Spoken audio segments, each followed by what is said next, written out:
Y estamos siguiendo nuestra serie en el libro de Habacuc.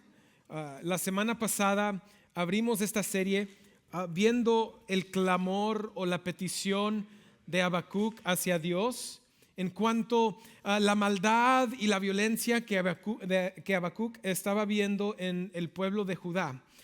Habacuc había llegado a un lugar donde él ya estaba frustrado, estaba harto del pecado. Y él llegó con Dios diciendo: Dios, ¿dónde estás y por qué no has hecho algo? Entonces, la semana pasada vimos que como creyentes deberíamos tener nosotros el mismo actitud que Habacuc, de decir: ya basta, bueno, estamos ya hartos con el pecado y estamos queriendo ver Dios traer avivamiento hacia la iglesia, hacia nuestro país o hacia el mundo, para poder ver un cambio del ser humano hacia la justicia de Dios y hacia la palabra de Dios, y no seguir en el camino donde estamos corriendo de Dios o nos estamos alejando de Dios. Y esta semana vamos a estar terminando el primer capítulo, y vamos a ver cómo cómo Habacuc responde al brazo de justicia que Dios iba a enviar a Judá. Ahora, una de las cosas que uno reconoce como papá es que nuestro carácter tiene mucho que ver de la manera que nuestros hijos nos reciben o reciben la disciplina de nosotros. Por toda nuestro tiempo de ser papás, mi hija mayor, Sarika, ya tiene 16 años, y en todo este tiempo Daisy y yo hemos buscado y hemos deseado poder lidiar sus corazones hacia Dios mismo, y la palabra de Dios nos dice que lo hacemos por medio de instruirlos en el camino del Señor, instruirlos en su palabra y traer disciplina en sus vidas cuando es necesario y lo necesiten.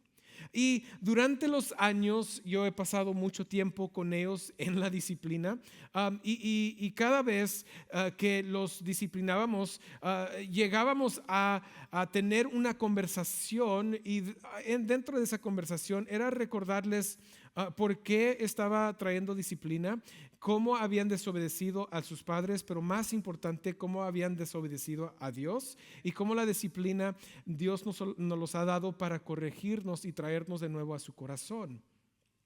Y después de dar la disciplina, les entregaba o les daba el abrazo más fuerte y les recordaba que los amaba y que lo que hacía no era de enojo, no era de frustración, era simplemente el deseo de obedecer a Dios, confiar en Dios, en sus vidas y en nuestras vidas. Y les dábamos un abrazo fuerte, y todavía lo hacemos. Y una de las cosas que es verdad en nuestras vidas es que nuestros hijos no nos odian por causa de esa disciplina que traímos.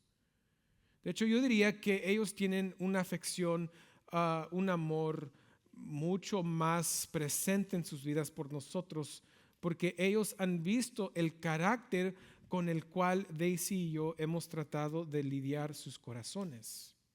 Porque el carácter del papá, el carácter de la mamá tiene todo que ver con cómo nuestros hijos responden a nosotros. Una de las cosas que sí es verdad es que no soy perfecto, yo no soy Dios.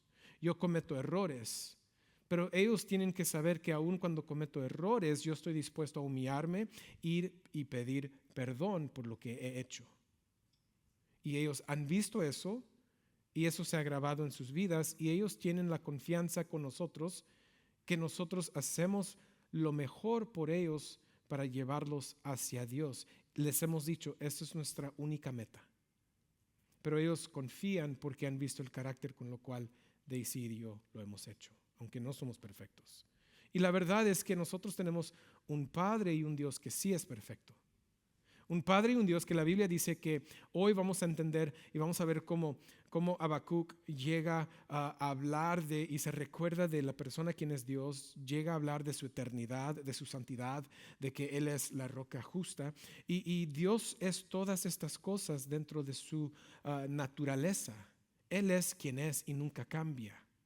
Y nosotros, mientras que vivimos en un mundo caído, un mundo pecaminoso, un mundo donde existe mucha maldad, nosotros siempre podemos confiar plenamente que Dios, si es soberano y Él está en cargo de todo y nada sucede sin Él, nosotros podemos siempre confiar que nosotros vamos a seguir con Él para siempre hasta la eternidad, porque nos va a guardar. Y eso solo viene por un entendimiento de quién es Él y recordándonos de quién es Él. Ahora, el punto del sermón va a ser este: dado que Dios es quien es, recordaré su fidelidad, me someteré a su justa disciplina y lo buscaré para obtener mayor comprensión cuando mi corazón está preocupado. Son tres cosas que tenemos que hacer y podemos hacer, porque Dios es quien es. Entonces, esto depende no de tus circunstancias, no de ti mismo, no de tus éxitos o tus errores en la vida. Esto simplemente depende del carácter de Dios. Y lo vamos a decir de nuevo. Dado que Dios es quien es, recordaré su fidelidad, me someteré a su justa disciplina y lo buscaré para obtener mayor comprensión cuando mi corazón está preocupado. Ahora vamos a ver cómo se vio esto en la vida de Habacuc. Vamos a Habacuc capítulo 1, versículos 12 al 13. Si tienen sus Biblias, los pueden abrir. Habacuc está después de Nahum y antes de Sofonías en el Antiguo Testamento.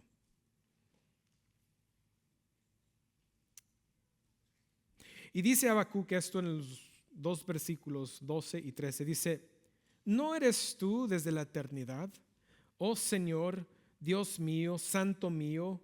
No moriremos, oh Señor, para juicio lo has puesto. Muy limpios son tus ojos para mirar el mal y no puedes contemplar la opresión. ¿Por qué miras con agrado a los que proceden pérfidamente y guardas silencio cuando el impío devora al que es más justo que él? Al que es más justo que él. Ahora, lo primero que hace Habacuc en estos versículos es, él se recuerda de quién es Dios. Él está recordando a Dios o le está diciendo a Dios: este es tu carácter, este es tu naturaleza. Primero le dice: ¿no eres tú el Dios eterno? Que esto es eso, la característica de Dios, su naturaleza eterna, es opuesto a estos caldeos que van de país y estaban derrotando esos países, estaban conquistando esos países. Y como había dicho Dios en el versículo 11, ellos van de lugar en lugar como un viento y van siguiendo haciendo lo mismo porque el poder es su Dios. Pero Habacuc dice: pero tú eres Dios, el Dios verdadero, el Dios eterno. Tú eres para siempre. Nadie existió antes de ti y nadie va a existir después de ti, porque tú no tienes fin ni tienes principio. Tú eres eterno. Entonces yo puedo, como un creyente o como Habacuc, él pudo llegar a tener un confort, un consuelo en saber que Dios, siendo un Dios eterno, los caldeos y los de Babilonia no iban a existir después o no existieron antes de. En otras palabras, ellos van a cesar de existir, pero Dios, tú eres para siempre. Muchas veces nosotros vemos nuestra vida en una manera que a lo largo pensamos que no, pues es que ¿cuándo vamos a llegar al fin de nuestras vidas? ¿Cómo se va a ver el mundo en 70 años, 80 años? Pero nosotros deberíamos, como creyentes, siempre saber que para Dios no hay nada nuevo bajo del sol, nada. Toda la maldad que vemos hoy lo hemos visto en la historia de la Biblia, todo. No hay nada nuevo bajo el sol para Dios, porque Él es eterno, Él lo creó, Él lo ha visto todo.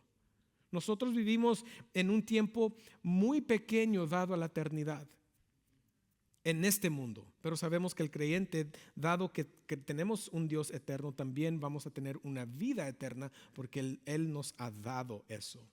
No somos eternos nosotros, tenemos principio, pero sí tenemos una vida eterna para vivir con Él. La segunda cosa que dice es: tú eres santo. Tú eres santo, completamente apartado de la maldad y el pecado, de la creación, del ser humano. Tú estás apartado de todo, tú eres bueno. Santo simplemente significa estar separado de con propósito. Y Dios es completamente santo en su característica, en su naturaleza, porque Él es bueno y no hay nada en Él que es malo. Él está completamente separado y apartado de lo malo para poder revelar que es bueno. Y eso ha hecho Él. Y luego dice, no moriremos. Ahí está su consuelo. Él dice, si tú eres santo, si tú eres eterno, y aquí va lo bueno, dice, oh Señor, que significa, o la palabra que está utilizando Habacuc es Yahweh, el nombre que Dios se dio en el libro del Éxodo. Él dice, tú eres Yahweh, tú eres el gran yo soy. Y dado a esta naturaleza tuya, yo puedo siempre recordar de tu fidelidad en mi vida. Recordaré su fidelidad en mi vida. Es importante saber eso, iglesia. Porque muchas veces en nuestras vidas, cuando las cosas no van muy bien, la primera persona que sufre es Dios, supuestamente, ¿no? En nuestro pensar, en nuestra mentalidad, en la manera que nos comunicamos, ¿no? Pues no que Dios es muy poderoso, no que Dios es bueno, no que Dios es fiel, no que Dios es esto, no que Dios es lo otro. Pero tenemos que recordarnos que Dios sí es eterno, Dios sí es fiel, Dios sí es santo. Y por causa de eso nosotros ahora tenemos una roca. Él dice, tú eres mi roca, tú eres mi roca.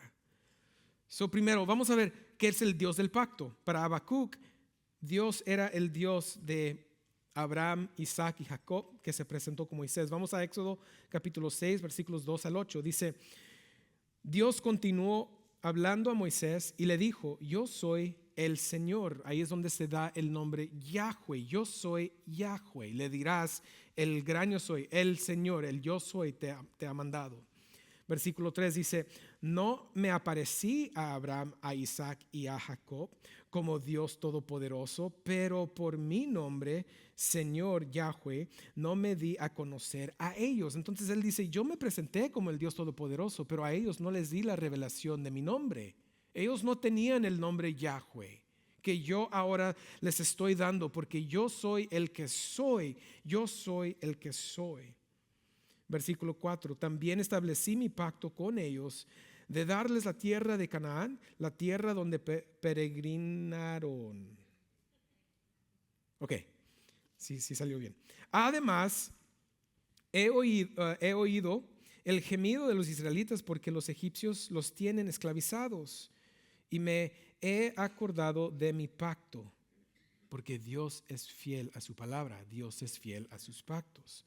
Por tanto, dile a los israelitas, yo soy el Señor y los sacaré de debajo de las cargas de los egipcios. Los libraré de su esclavitud y los redimiré con brazo extendido y con grandes juicios. Los tomaré a ustedes por pueblo mío y yo seré su Dios. Sabrán que yo soy el Señor, su Dios, que los sacó debajo de las cargas de los egipcios. Los traeré a la tierra que juré dar a Abraham, a Isaac y a Jacob, y se la daré a ustedes por heredad. Yo soy el ¿quién? El Señor. Yo soy Yahweh. Entonces, Habacuc está corriendo, está regresando, se está recordando, está presentándole esto a Dios. Tú eres el Dios del pacto. Tú eres el Dios fiel, tú eres el Dios verdadero, tú eres el Dios quien sacó a Israel, tú eres el Dios quien hizo y entró en pacto con Israel. Tú eres el que le diste a Abraham la promesa, a Isaac la promesa, a Jacob la promesa. Tú eres el Dios fiel y verdadero, y lo que tú dices siempre lo cumples. No hay nada que tú no puedes hacer, y por eso voy a recibir que tú eres nuestra roca. Y voy a aceptar y someterme que tú has establecido esta corrección por nosotros. Él es la roca. Deuteronomio 32:4 dice, la roca, su obra es perfecta, porque todos sus caminos son ¿qué? Justos. Dios de fidelidad y sin injusticia, justo y recto es Él.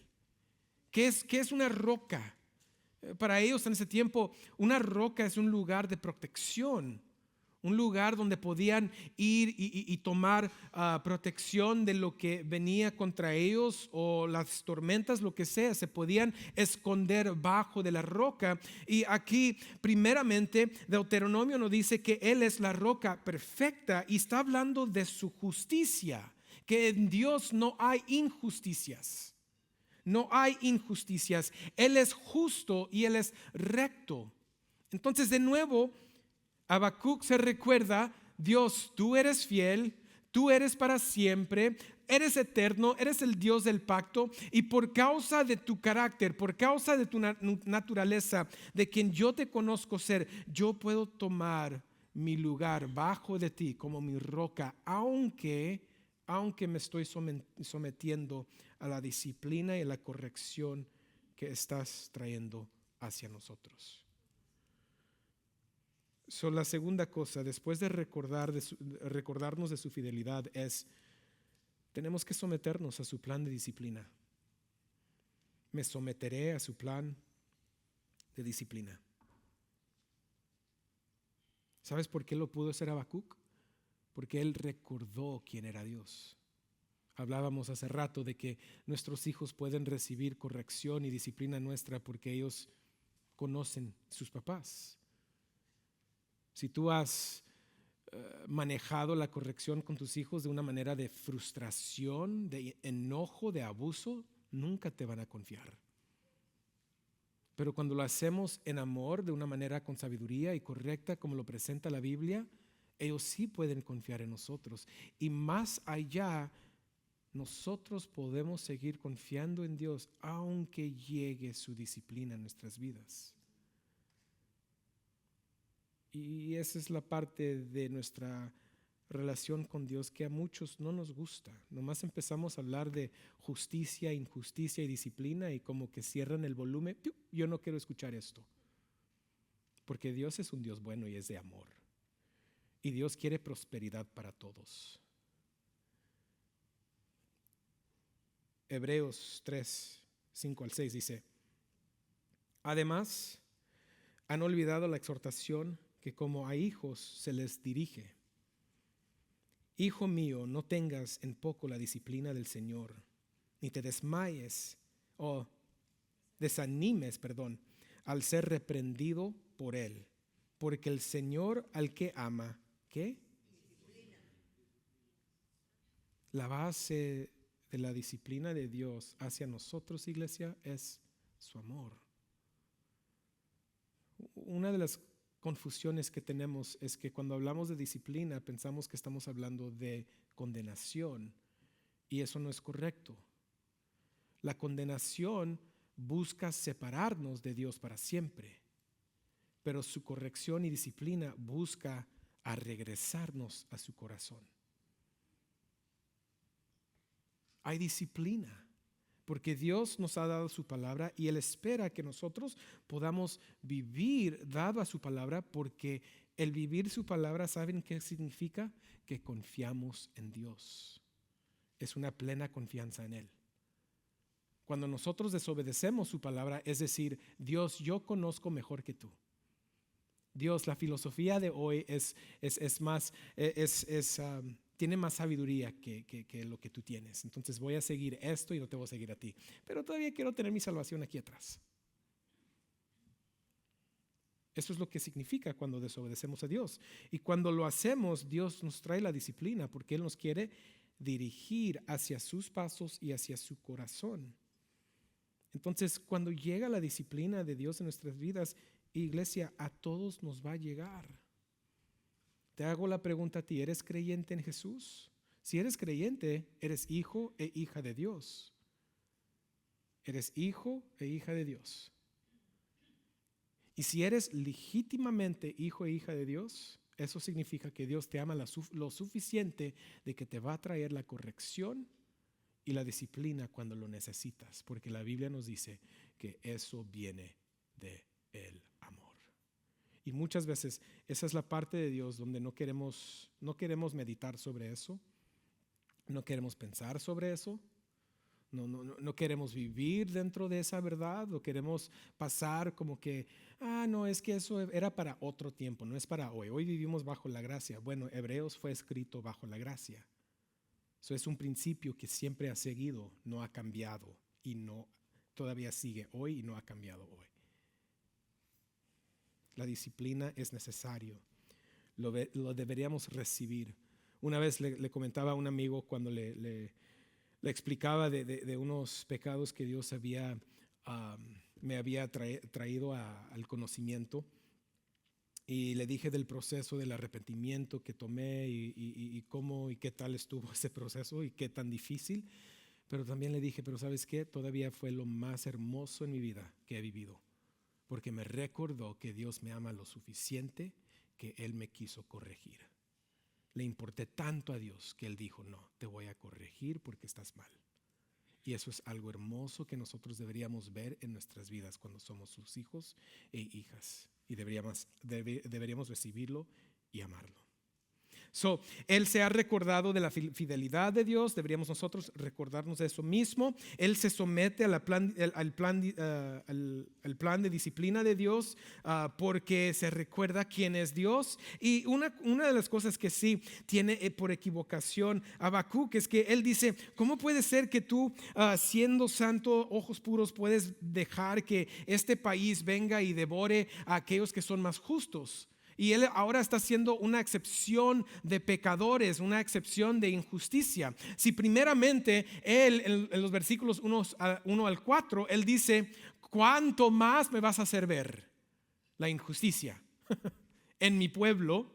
Y ahora está diciendo, pero Dios, ¿cómo puede ser que ellos injustos van a traer justicia sobre nosotros, quienes somos justos? Una contradicción, ¿no?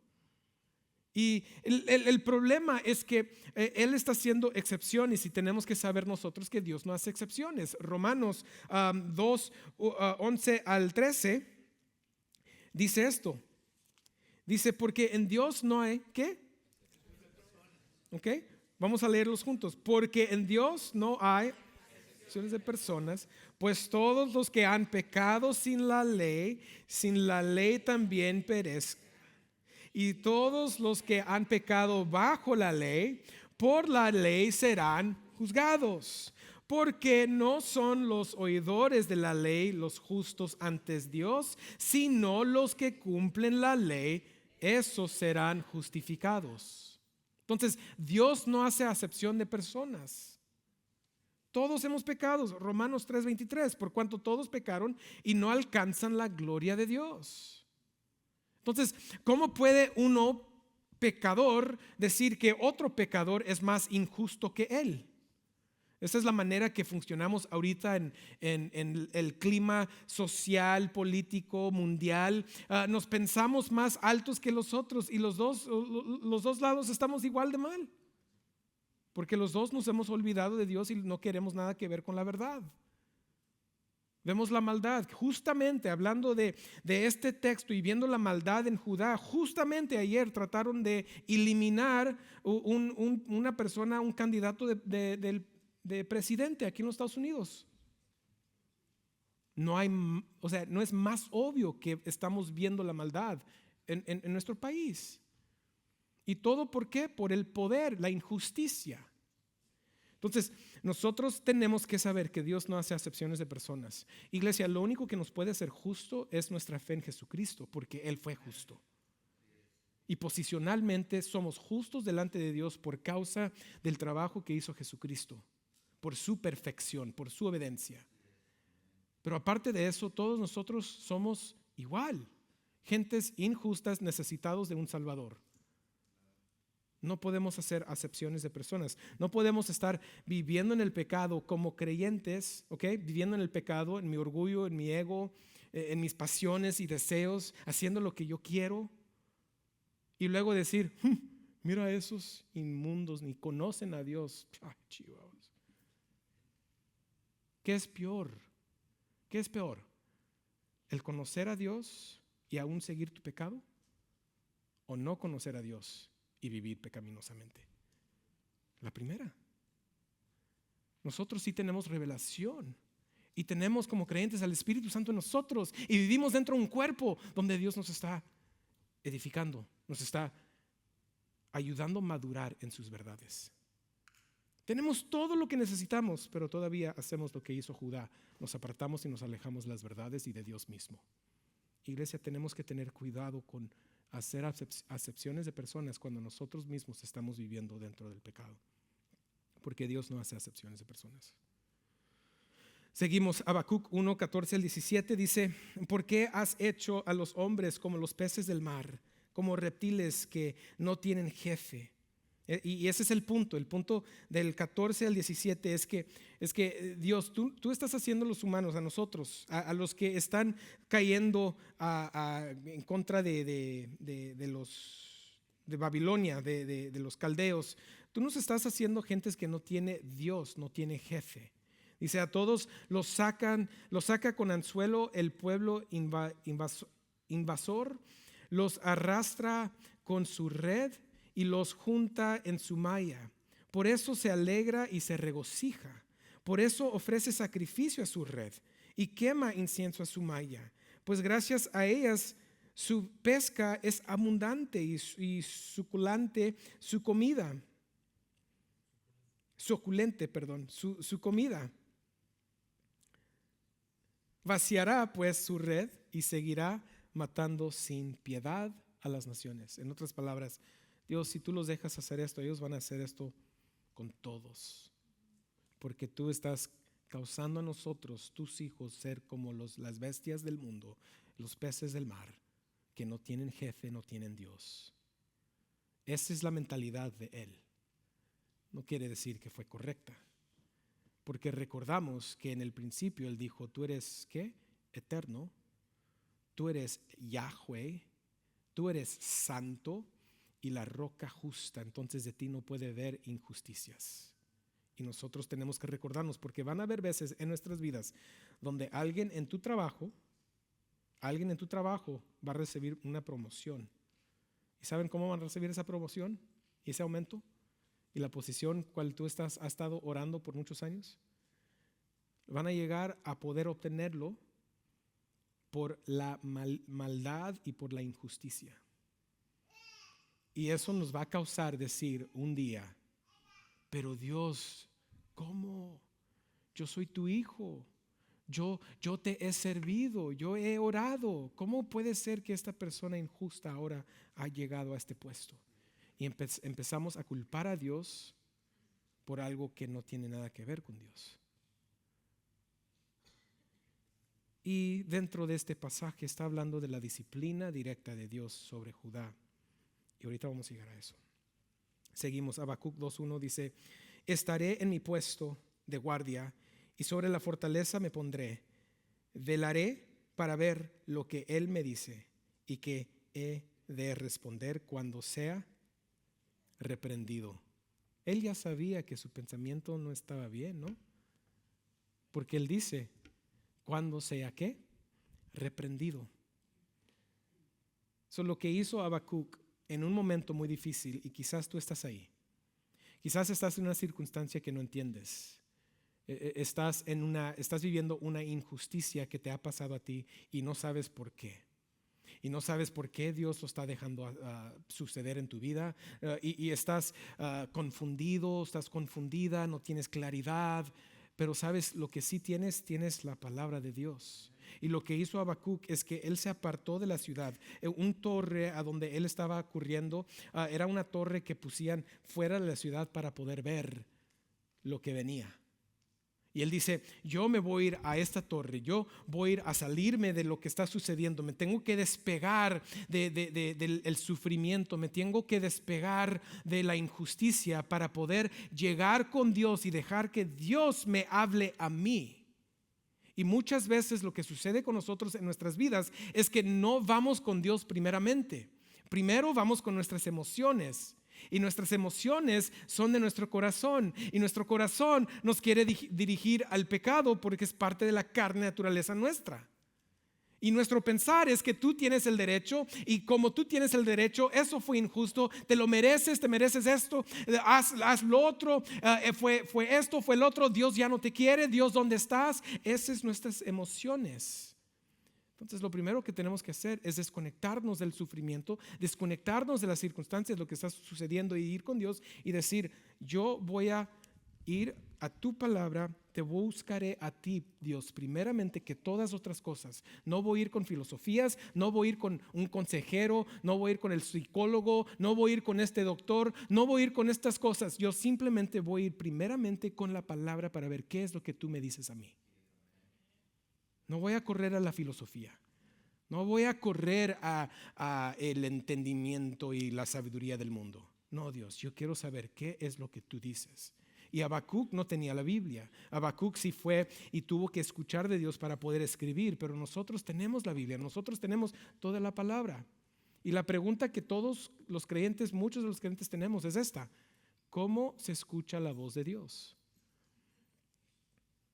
Iglesia, yo llevo no sé cuántos años en la iglesia, cuántos años ya como un creyente, como pastor, como papá, como esposo. Yo nunca he escuchado una voz audible de Dios. Es un secreto. Shh, no le digan a nadie, por favor. Van a decir: entonces, ¿cómo llegó a ser pastor este? Yo no he escuchado ninguna voz audible de Dios. Dejemos de buscar eso. No necesitamos una voz audible en lo secreto, en un closet. Lo que necesitamos es creer que Dios ya nos ha hablado y nos sigue hablando cada vez que abro su Biblia. Un pastor que estaba contra el movimiento carismático, la iglesia carismática, dice: no, pero es que tú no escuchas la voz de Dios, tú no crees en esas cosas, o tú no escuchas la voz de Dios, entonces no tienes autoridad. Y le dice: permítame, por favor, perdón, pero cada vez que abro la Biblia escucho su voz, porque lo estoy leyendo. Él ya habló y ya no hay nada más que decirme. Ya todo lo tengo. Segunda de Timoteo 3:16, todo lo tengo. Ya la palabra de Dios está en nuestras manos y es suficiente porque viene de Él. Es autoridad porque viene de Él. Es por eso que cuando la Biblia dice algo, sabemos que es verdad, porque viene de Dios, no por los autores humanos, pero por el autor sobrenatural, quien es nuestro Dios. Porque en su carácter de nueva naturaleza, Él es ¿qué? Fiel, eterno, verdadero, santo y bueno. Tenemos que buscarlo a Él antes de buscar cualquier otra solución. No hay soluciones. Apartados de Dios no hay soluciones. Hay solo métodos para poder tratar de equilibrar lo malo y lo bueno en nuestra vida. Es todo lo que hacen los consejeros y los psicólogos. Y luego ya cuando no pueden con eso, ¿qué te dicen? No, es que necesitas medicamento. No. Necesitamos buscar de Dios y dejar que la palabra de Dios nos hable.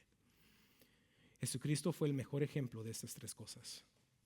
Jesucristo, cuando llegó al mundo, Él tuvo que llegar completamente confiado que Dios iba a cumplir su plan y su voluntad por la vida de Él aquí sobre la tierra. ¿Por qué? Porque su Padre es fiel. Jesucristo se apartaba y oraba. Jesucristo hablaba y decía: yo solo digo lo que el Padre me dice.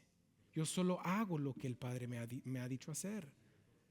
Y cuando Jesucristo se entrega, Él se está entregando completamente sometido, fíjense, aún hasta un plan de disciplina. Y lo más injusto que el mundo ha visto fue cuando la justicia de Dios cayó sobre Jesucristo en la cruz del Calvario. A la otra, cuando no nos va bien las cosas en la vida y decimos: Dios no fue injusto, piensa en Jesús, quizás te va a corregir la mentalidad un poco. Jesús lo tomó, fue dispuesto a recibirlo. Fue dispuesto que sobre Él, sobre la cruz del Calvario, por causa de tus pecados y mis pecados, por causa de nuestra muerte espiritual Él estuvo dispuesto a ir a la cruz, recibir la justicia de Dios sobre Él por nuestros pecados, el plan de disciplina para Dios el Padre poder traer sus hijos hacia Él. Jesucristo fue a hacer la obra más injusta que el mundo ha visto. Pero aún, Él sabiendo que el Padre es quien es, no fue injusto, fue justo. Porque el Padre había decretado que por el pecado había necesidad de derramar de sangre y muerte. Y Él dijo: ok, Padre, entonces yo seré eso por ellos. Él se tuvo que someter. Y en el momento más difícil de su vida, Él fue al Padre.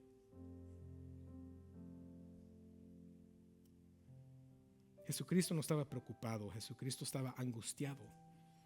La angustia es una emoción donde sabes que lo que te viene es muy pesado y va a ser muy difícil para poder sobrevivir. Fue angustiado porque Él iba a ser separado del Padre por la primera vez en toda la eternidad. Y esa separación fue para que tú y yo, que ya estábamos separados, podíamos ahora estar unidos con Él. Y Él va y le dice: Padre, si es posible, remueve esta copa. Pero recordando quién es Dios, recordando la necesidad de someterse, dice: pero no mi voluntad, la tuya sea hecha.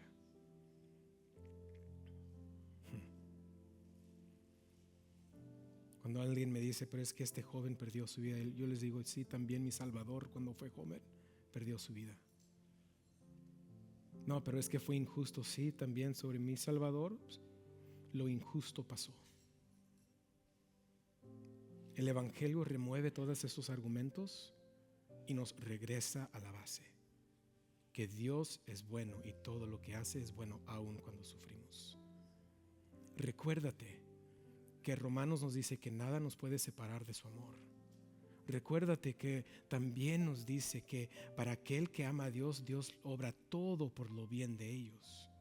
No dice que todo será bueno, pero el resultado de esas cosas, aunque sean malas, va a ser bueno para nosotros. Recuerden que los apóstoles decían: para nosotros el sufrir es para la gloria de Jesús. ¿Hasta dónde hemos llegado nosotros? Que tenemos tanto dificultad con el sufrir en la vida.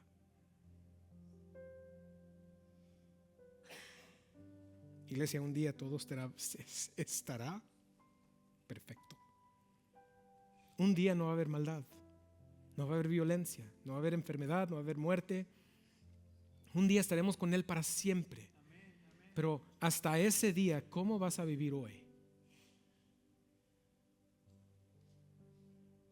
¿Cómo vas a confiar en momentos de dificultad? ¿Cómo vas a confiar en Dios aún cuando llega la disciplina? Y recuerda, la disciplina viene porque nosotros hacemos malas decisiones. No fue culpa de Dios, fue culpa nuestra. Pero porque es bueno, Él viene a traernos hacia Él.